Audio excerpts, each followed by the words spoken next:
जय श्री महाकाल मेरे दोस्तों, बोलिए जय श्री महाकाल। सावन सोमवार, अंतिम सावन का सोमवार, दिनांक 28/8/2023। महारुद्राभिषेक, महाभस्म आरती, महासिंगार आरती, राजाधिराज अवंतिकानाथ, भ्रमण नगर यात्रा, कई सारे दर्शन आज सोमवार के दिन आपको देखने को मिलेंगे। एक बार और बोलिए जय श्री महाकाल। आप देख रहे हैं भास्कर मोटिवेशन। जो इस चैनल में नए हैं, चैनल को सब्सक्राइब कर लें और बेल आइकन को दबा लें ताकि आप तक पहले वीडियो हम पहुंचाते रहें। और ऐसी दिलचस्प वीडियो देखने के लिए आप बेल आइकन को दबा कर अगर रखेंगे। कहते हैं कि भगवान भोलेनाथ की आराधना जो मनुष्य, जो भी प्राणी सावन सोमवार में, सावन के महीने में करता है, उसकी समस्त मनोकामनाओं की पूर्ति के लिए स्वयं भगवान भोलेनाथ तत्पर रहते हैं। भगवान भोलेनाथ की आराधना में अभिषेक करा सकते हैं आप। पंचामृत अभिषेक हो गया, दूध, घी, दही, घृत से, शहद से वर्णित पंचामृत अभिषेक कराकर भगवान भोलेनाथ को 108 बेलपत्र चढ़ा सकते हैं आप। बेलपत्र पे जय श्री महाकाल लिखकर बेलपत्र चढ़ा सकते हैं। अगर आप बेलपत्र पे राम भी लिखकर बेलपत्र चढ़ाते हैं तो भी भगवान भोलेनाथ को स्वीकार होता है, क्योंकि भोलेनाथ का ही नाम राम है, भोलेनाथ का ही नाम नारायण है, और विष्णु ही भोलेनाथ है, और भोलेनाथ ही ब्रह्मा है, और ब्रह्मा ही राम है। समस्त देवी देवता एक है। सृष्टि रचयिता समस्त देवी देवता ही हैं और सारे देवी देवता एक है।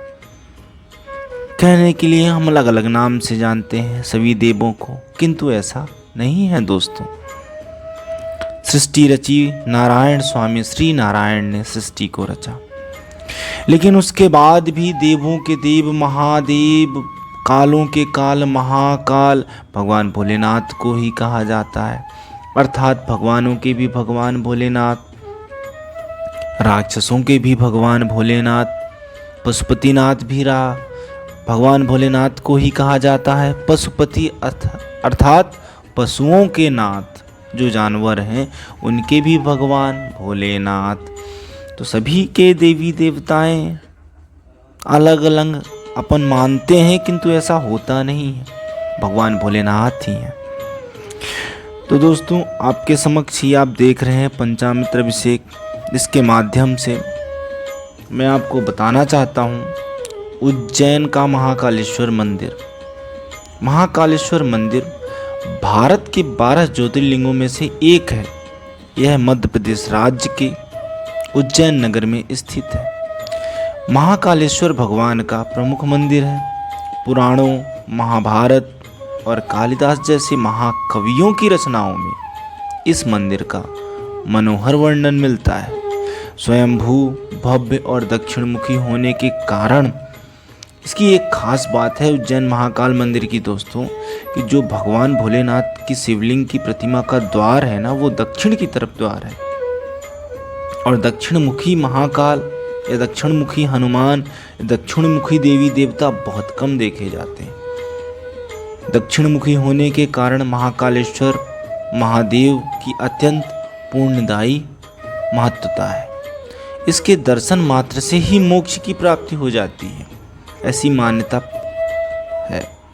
महाकवि कालिदास ने मेघदूत से उज्जैनी की चर्चा करते हुए इस मंदिर की प्रशंसा की। इसके द्वारा प्राचीन मंदिर का विध्वंस किए जाने के बाद से यहाँ से जो शासक रहे, उन्होंने इस मंदिर को जीर्णोद्धार और सौंदर्यीकरण कराकर और विशेष ध्यान दिया, इसलिए मंदिर अपने वर्तमान स्वरूप को प्राप्त कर सका। इसके पहले इस मंदिर को ध्वस्त करा दिया गया था कुछ राक्षसों के द्वारा, लेकिन वहाँ के राजाओं ने फिर से उस पर अपनी श्रद्धा रखते हुए, मंदिर में रुचि जताते हुए पुनः निर्माण कराया। प्रतिवर्ष सिंहस्थ के पूर्व इस मंदिर को सुसज्जित किया जाता है। हर वर्ष की भांति इस वर्ष भी भगवान भोलेनाथ की नगर भ्रमण यात्रा, जो कि सावन के सारे सोमवार अर्थात सावन में जितने सोमवार आते हैं, इस बार तो बहुत सोमवार आए। 2023 में सावन 2 मंथ का था, 4 जुलाई से चलकर ये समाप्ति की ओर आ गया है और आज अंतिम सोमवार है सावन का। तो दोस्तों, इस दर्शन मात्र से बताया, जैसा कि मैं आपको बताया कि दक्षिण मुखी भगवान भोलेनाथ के मुख के स्वरूप को दर्शन मात्र से मोक्ष की प्राप्ति हो जाती है। मंदिर एक परकोट के भीतर स्थित है। गर्भगृह तक पहुंचने के लिए एक सीढ़ीदार रास्ता है। इसके ठीक ऊपर एक दूसरा कक्ष है जिसमें ओम कालेश्वर शिवलिंग स्थापित है। भगवान भोलेनाथ का यह मंदिर बहुत बड़े एरिया में फैला हुआ है। भगवान भोलेनाथ के इस मंदिर में 12 ज्योतिर्लिंगों में से तीसरा ज्योतिर्लिंग भी है। सावन में तो यहाँ मेला लगता है, किंतु शिवरात्रि के दिन यहाँ लाखों की जनसंख्या से ज़्यादा महासैलाब की उम्मीद जताई जाती है और उम्मीद से 4 गुना ज़्यादा पब्लिक यहाँ एकत्रित होती है, अर्थात भक्त यहाँ आते हैं। और कुछ भक्त दर्शन कर पाते हैं, कुछ भक्त दर्शन नहीं कर पाते। लेकिन उज्जैन नगरी में महाकाल के क्षेत्र में कदम रखने से उनके सारे दुखों का नाश हो जाता है।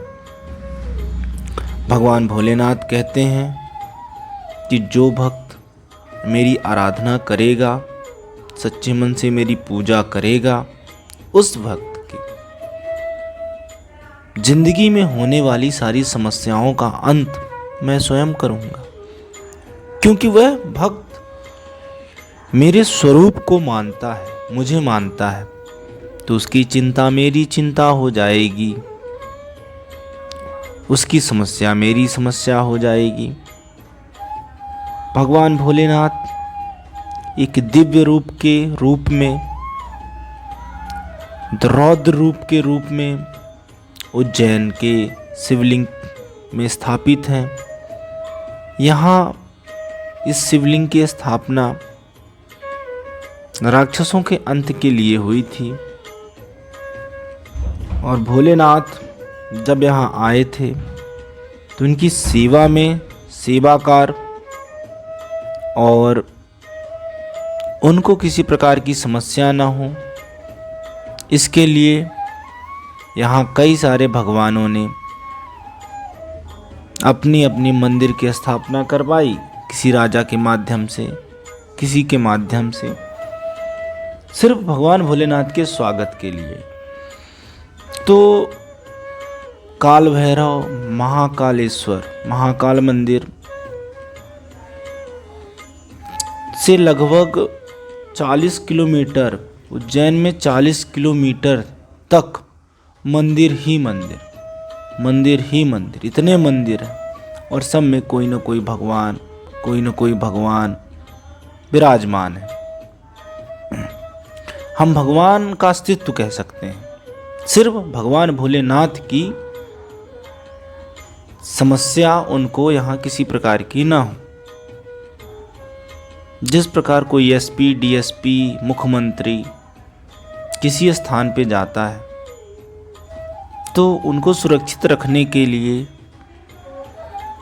जो मुख्यमंत्री के सेवादार होते हैं, पुलिस, रक्षक, सारी व्यवस्थाएं पहले से ही करने की कोशिश करते हैं कि उनको किसी प्रकार की समस्या ना हो। उसी प्रकार भगवान भोलेनाथ की किसी प्रकार की समस्या ना हो, इसलिए पहले से ही और कुछ बाद में वहाँ भगवान के मंदिरों की स्थापना हुई। भगवान भोलेनाथ का मंदिर बहुत ही अति भव्य और सुंदर महाकालेश्वर में है और यहाँ पे आपको भस्म, जो सुबह 4:30 बजे भस्म की जाती है भगवान भोलेनाथ को, वह भोलेनाथ को जगाने के लिए भस्म की जाती है। और ये भी बताया जाता है कि उस दौरान औरतों का जाना वर्जित रहता है, क्योंकि भगवान भोलेनाथ नग्न अवस्था में रहते हैं, ऐसा बताया जाता है पुराण और ग्रंथों के अनुसार। भस्म के पश्चात उनका महारुद्राभिषेक होता है, पंचामृत अभिषेक होता है, तत्पश्चात उनका श्रृंगार आरती होती है। श्रृंगार आरती में भगवान भोलेनाथ को कितने प्रकार श्रृंगारों से सजाया जाता है जिसकी कोई गिनती नहीं है और जिसका कोई क्रम नहीं है।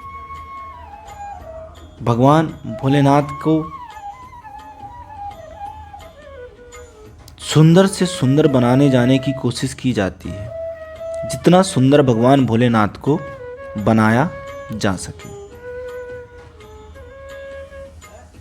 लोग भक्त मेला लगा के बैठे रहते हैं भस्म आरती देखने के लिए, तत्पश्चात अभिषेक देखने के लिए, तत्पश्चात महाश्रृंगार देखने के लिए। और आज तो अंतिम सोमवार है महाकाल जी का नगर भ्रमण यात्रा, सावन का अंतिम सोमवार नगर भ्रमण यात्रा में राजाधिराज अवंतिकानाथ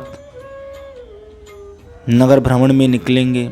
इस दौरान लगभग 4 से 5 लाख की जनता उनके दर्शन के लिए उत्तेजित हो रही है और कल से ही पूरे उज्जैन में डेरा डाल के बैठे हुए हैं कि कब नगर भ्रमण के लिए निकलेंगे और हम उनको साक्षात दर्शन करेंगे। चांदी की पालकी में हाथी के रथ पे हमारे राजाधिराज अवंतिकानाथ,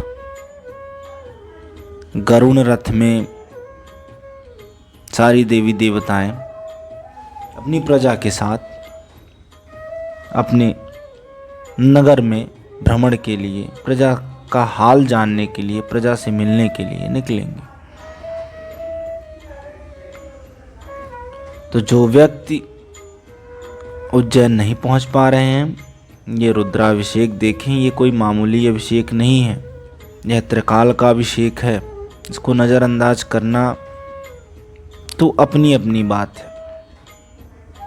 तो एक बार मेरे साथ बोलिए जय श्री महाकाल और आइए दर्शन करते हैं भगवान भोलेनाथ के दिव्य स्वरूप का। और मैं आपको इस वीडियो के माध्यम से कई दिन के रुद्राभिषेक, कई दिन की भस्म आरती एक साथ दर्शन कराने की कोशिश कर रहा हूँ। और लाइक और सब्सक्राइब करिए और ज़्यादा से ज़्यादा शेयर करिए ताकि सभी को दुखों का नाश हो। बोलिए जय श्री महाकाल।